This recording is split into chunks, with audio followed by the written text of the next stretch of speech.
1년에 내가 저축할 수 있는 저축액 자체가 사실 몇 천만 원 이상 넘을 수가 없다 보니까 저축을 해가지고 내가 똘똘한 거를 가려고 기다린다 라고 하는 거는 매우 잘못된 겁니다. 안녕하세요, 닥터 부자 아빠입니다. 오늘은 본인의 소득 그리고 자산에 비례해가지고 어떻게 투자의 방향성을 가져야 되는지에 대한 얘기를 좀 해보도록 하겠습니다. 일단 크게 두 가지로 좀 극단적으로 나눠서 한번 생각을 해볼 수 있을 것 같아요. 자산이 조금 이제 많으신 분들이 있죠. 근데 자산이 많은 분들을 보면은 사실 소득까지 높으신 분들이 대다수입니다. 근데 그 반면에 B의 케이스 같은 경우에는 그 반대의 케이스죠. 자산이 좀 많고 소득이 조금 높으신 분들은 가장 똘똘한 거 한 개를 우선 사는 게 좋죠. 그리고 반면에 자산이 거의 없고 소득까지 낮다라고 하면은 똘똘한 걸 사실 살 수가 없습니다. 그렇게 되면은 빠른 의사결정하고 이제 실행을 해야 되는 건데, 대부분 이제 투자를 잘못하고 실수하는 케이스가 뭐냐면 이 반대로 하는 거예요. 반대로 하는 경우들이 사실 실수를 많이 합니다.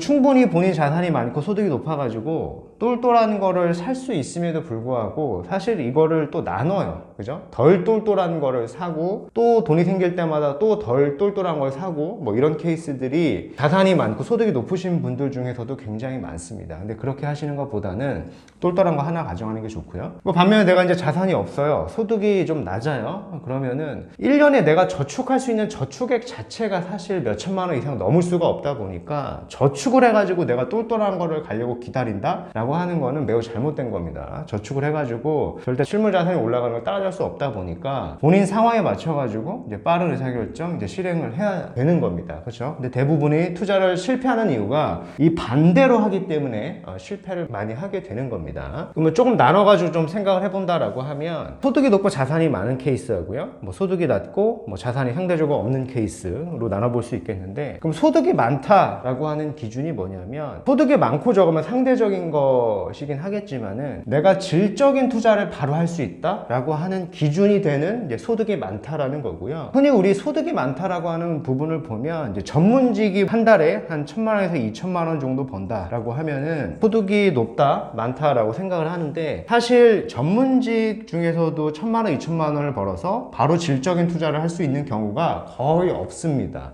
그렇다는 얘기는 이거보다 소득이 더 많아야 되는 거예요. 이거보다 월등히 더 많을 경우에 소득이 많고 이제 자산이 많은 케이스에 해당이 된다라고 생각을 하고, 저는 이 기준을 일반 직장인 기준이 한 10배는 돼야지만 사실 이 케이스에 들어온다라고 생각을 합니다. 그럼 대부분의 케이스는 다시 이게 아래에 속한다라고 보시면 돼요. 소득이 낮고 이제 자산이 상대적으로 없는 케이스 99.9%가 여기에 해당이 된다라고 생각을 합니다. 그래서 다시 처음으로 돌아가서 소득이 높고 자산이 많다라고 하면은 바로 내가 질적인 투자를 가면 됩니다. 왜냐면 내가 매달 그리고 매년 저축할 수 있는 저축액 자체가 굉장히 많다 보니까 빠르게 내가 현금성 자산을 모을 수가 있죠. 그래서 조금 기다릴 수 있는 투자를 할 수가 있는 거예요. 그렇게 되니까 사실 질적인 투자를 바로 갈 수가 있는 거고, 이 질적인 투자를 해야 되는 이유는 사실 앞으로의 어떤 주택시장 같은 경우에는요, 핵심지가 더 오르게 되는 경향이 가속화된다라고 생각을 합니다. 즉 양극화를 넘어서 초양극화 될 거기 때문에 될 수 있으면은